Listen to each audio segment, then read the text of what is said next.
예, 오늘 8월 3일 월요일로 하나님 앞에 예배를 드립니다.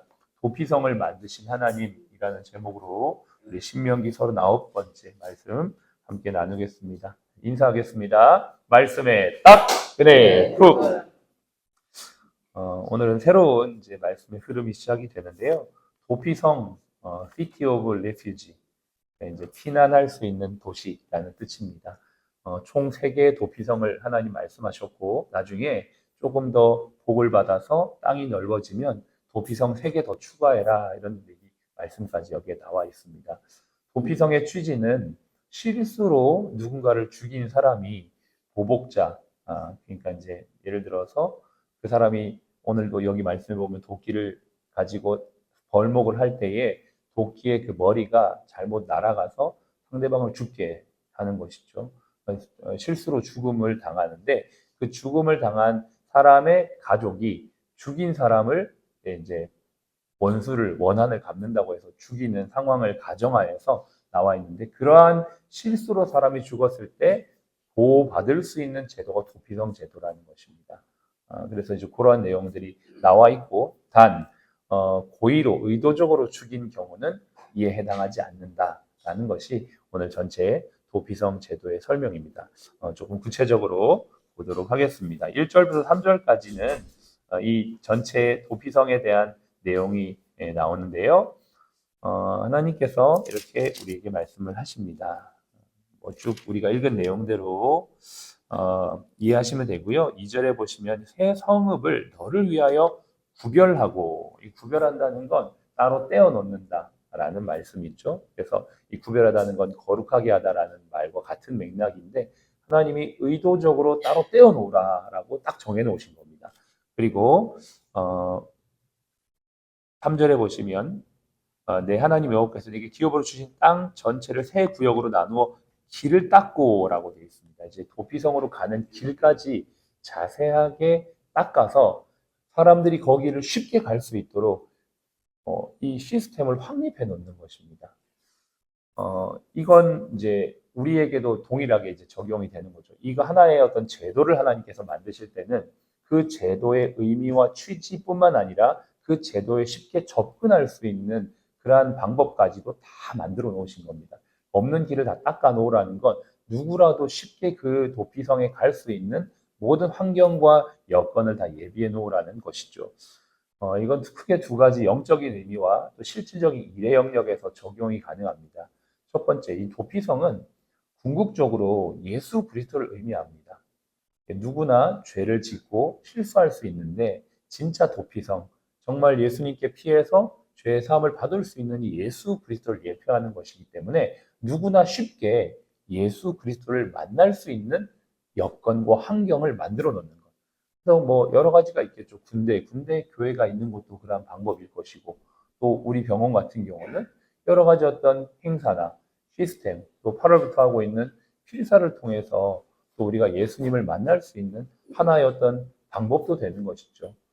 이제 카톡방에 들어와 있는 분들을 보면 예수님을 믿는 분도 계시지만 필사가 좋아서 또 성경 말씀이 그냥 좋아서 필사를 신청하신 분도 계십니다. 이러한 것들이 결국 예수님을 만날 수 있는 방법, 길이 되는 것입니다. 이런 것들이 병원 내에서도 많이 있을 수 있겠죠. 독서를 통해서든 필사를 통해서든 선교를 통해서든 여러 가지 이러한 길들이 결국 예수님을 만나는 방법이 되는 것이죠. 또 하나 일적으로는 이렇게 우리가 적용을 할 수 있습니다.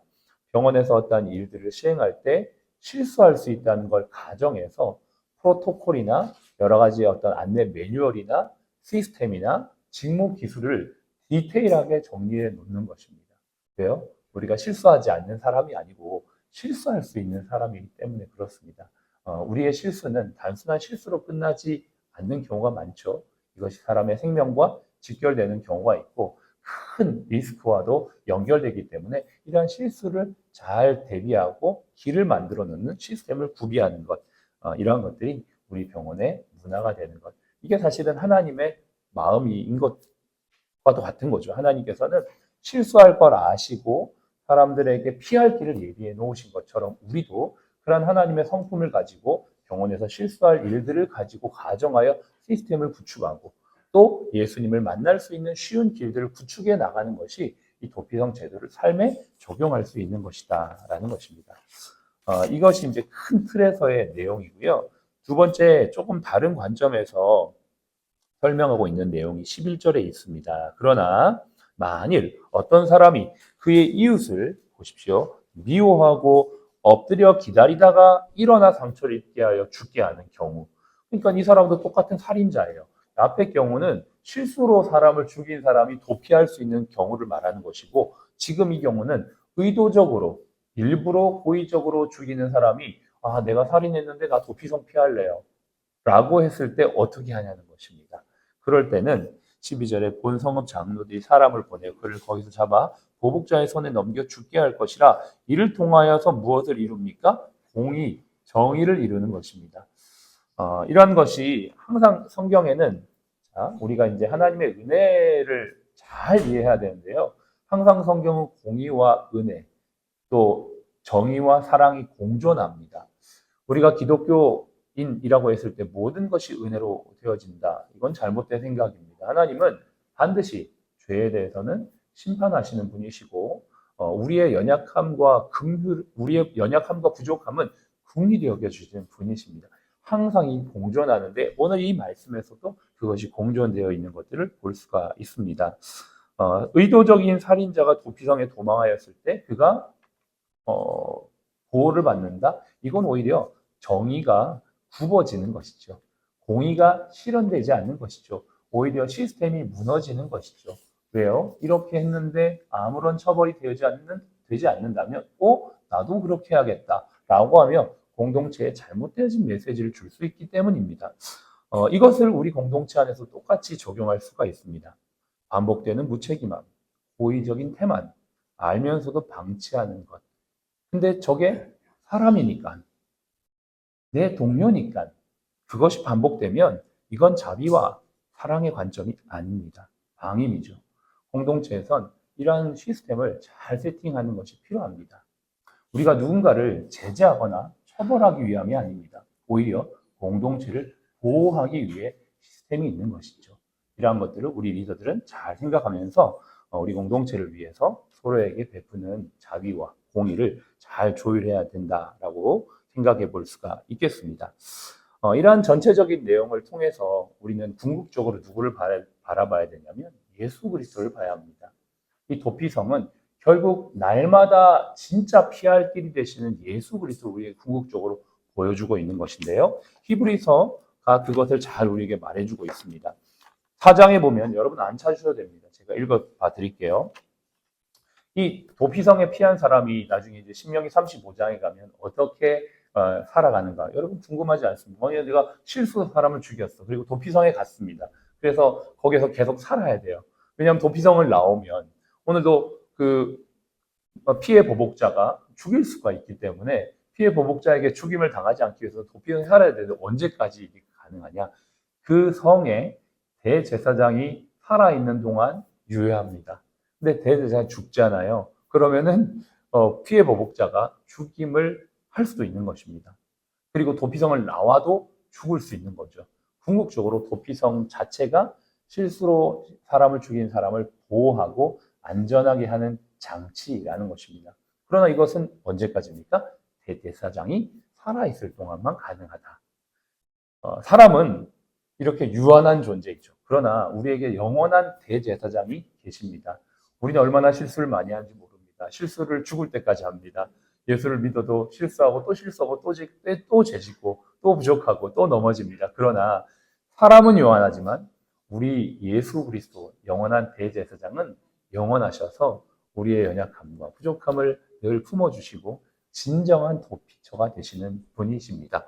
히브리서 4장 14에서 16절 이렇게 말합니다. 그러므로 우리에게 큰 대제사장이 계시니 승천하시니 곧 하나님의 아들 예수시라. 우리가 믿는 도리를 굳게 잡을지어다. 우리에게 있는 대제사장은 우리의 연약함을 동정하지 못하시리가 아니오 모든 일에 우리와 똑같이 시험을 받으시니로되 죄는 없으시니라. 그러므로 우리는 긍휼하심을 받고 때를 따라 돕는 은혜를 얻기 위하여 은혜의 보좌 앞에 담대히 나아갈 것이니라.